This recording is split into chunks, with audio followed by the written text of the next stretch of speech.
Era conosciuto come l'Ottico di Mestre e non soltanto perché la sua bottega si trova nel cuore della città, ma perché da sempre era il riferimento di tutta una comunità.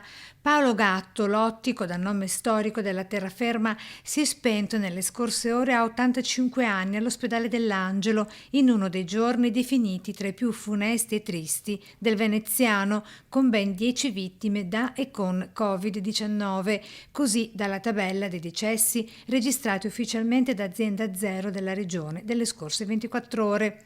Colpita anche la comunità di Santa Maria di Sala, con l'ultima vittima della giornata di appena 49 anni e deceduta all'ospedale di Dolo.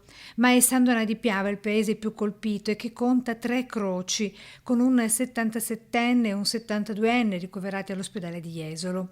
Quindi un 57enne era stato ricoverato alla casa di cura Rizzola per altre gravi patologie. A Mestre e Dolo gli altri decessi, di cui 4 avvenuti come detto nelle scorse ore e 2 nella tarda giornata di giovedì, ma registrati venerdì, dove all'Angelo si è spento anche un 58enne di Mira e un 62enne di Mestre.